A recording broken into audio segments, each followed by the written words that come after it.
الروائح اللي ممكن تبقى موجودة، فبالتالي ده ما ينفعش تربيته في المنازل. ويمكن احنا جاوبنا على السؤال ده بس هنعيد الإجابة عليه. تاني حاجة ان احنا بدل ما نعمل ده، طب ما احنا نعمل مشروع لجمع القمامة ومصانع وبالتالي تشغيل الشباب. مرة تانية طبعا ما فيش روائح زي ما اتفقنا، إذا طبعا حصل خطأ بشري حط كميات كبيرة من الأكل فوق طاقة الدودة، الدودة بتاكل قد وزنها في اليوم، فالمفروض ما احطش أكتر من الكمية اللي بتتغذى عليها. تمام. غير كده ما فيش أي نوع من أنواع الروائح الكريهة، بالعكس ده أنا عندي مصدر أو مصنع جوه الصندوق بتاعي دهوت أو جوه النظام، مصنع بيصنع لي اسماد عضوي كل يوم، شغال معايا بيدور المخلفات وبيصنع كل يوم. طبعا حكاية إن أنا أجمع الرسوم اللي موجودة على فواتير الكهرباء وساهم في النظافة، عملية تدوير المخلفات مش مسؤولية الحكومة لوحدها ولا مسؤولية المواطن لوحده، هي مسؤولية جميع بالظبط كده، مسؤولية مشتركة. ممكن الحكومة تنجح تماما في عملية جمع القمامة، لكن للأسف الشديد المواطن ما يلتزمش معايا في عملية الفصل بتاع القمامة. ممكن المواطن ينجح معايا في عملية الفصل، لكن ممكن الحكومة ما تنجحش معايا في عملية تجميع وتدوير المخلفات. هي مسؤولية مشتركة. أنا مش عايز ألوم الحكومة، مش عايز ألوم المواطن المصري، لكن السلوك للأسف الشديد اللي ظاهر وزي ما بنشوف، مش محتاجين نتكلم ونقول الشوارع بتاعتنا شكلها عامل ازاي، مش محتاجين نتكلم كل شوية نلاقي حملات للنظافة ونشوف حوالين المدارس بتاعتنا للأسف الشديد القمامة معمولة ازاي. مسؤولية مشتركة من كافة الأطراف. يمكن دكتور محمد قبل شوية كده كان بيتكلم عن الدورات التدريبية، ويمكن جالنا تليفون مع أحد المشاركين مع حضراتكم، لكن أنا عايزة يعني المواطن يحط أكل قد إيه، مية قد إيه، صيف وشتاء بيختلف. دكتور محمد كمان قال إن بيتم تقليب الكومة، ويمكن ده صعب إن يبقى في البيت أو إن ست البيت تقلبه، ففي برضو التهوية، حاجات كتيرة جدا.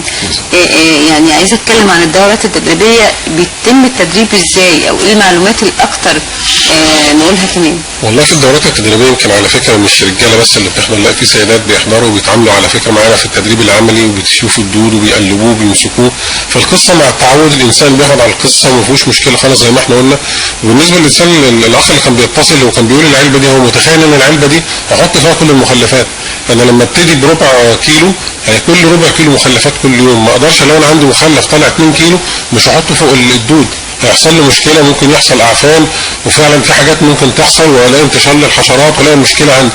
فعشان كده بنقول لو انا عندي ممكن يبقى بقى فيه الاعفان اللي بتعمل روايح. بالظبط كده، دي مشكله تحصل عندي لو انا باكل قد اكتر من احتياجات الدود. عشان كده بنقول الدود بياكل قد وزنه كل يوم. انا افترض ان انا بادئ بربع كيلو، انا كل يوم احط بس اللي يساوي ربع كيلو ده للدود كل يوم، فالدود هتغذى عليه، ما يبقاش عندي مخلفات كتيره واحطها للدود فهتحصل مشاكل وتحصل اعفان. الدوده عشان تاكل، الدوده مالهاش سنان عشان تاكل، الدوده بتمص الاكل، فعشان كده لازم الاكل يبقى في صوره سهله ان الدوده تاكلها. عشان كده لو اللي مننا يشوف فيديوهات على النت دلوقتي، الناس بتجيب بقايا المخلفات كلها بتحطها في الخلاط وبتضربها وبتحطها على سطح البيئه بتاعت الدود، بحيث ان الدوده كل لما الاكل كان سهل بالنسبه لها انها تاكله الفيرم كومبوست بينتج بسرعه، بتديني معدلات نمو اسرع. عشان كده بنقول ان موضوع الري وموضوع الترطيب بتاع الدوده مهم قوي، ان كل ما الاكل كان جاف الدوده عمرها ما تتغذى عليه. لازم تبقى في رطوبه ما تقلش عن 60 ل 70% موجوده في البيئه ذات نفسها. طبعا انا لازم الرطوبه دي انا بحسها بايديا، اللي متابع الدوده بيعمل لي عمليه تقليب عشان اضمن ان في تجانس في البيئه كلها، بيحس بالرطوبه موجوده، ولو الرطوبه قليله بيبتدي يزودها. وكمان اي كونتينر او اي نظام انا بعمله لازم يكون فيه صرف، يعني ما ينفعش العلبه دي لو مصمطه عندي ما فيهاش صرف فيها مشكله عندي، ان انا لما بروي الميه كانها مشكله، بعد فتره ممكن عندي الدود يتخنق ويموت من قله التهويه بسبب ارتفاع الميه موجوده حواليه. فعشان كده لازم بعمل صرف في قلب اي نظام بعمله، اذا كان زي دوت اذا كان خشب، حتى لو في البيت عندنا لو انا بستخدم الباسكت العادي ما ينفعش استخدمه كده، لازم بخرمه من تحت بحيث ان الصرف او الميه الزياده اللي نازله لي زياده عن البيئه اللي موجوده فيها الدوده بجمعها في طبق تحتها. كل ده بيساعد لي ان الدوده موضوع معدل تغذيتها بيبقى اسرع، انها تستهلك الغذاء بطريقه سريعه وسهله. جميل.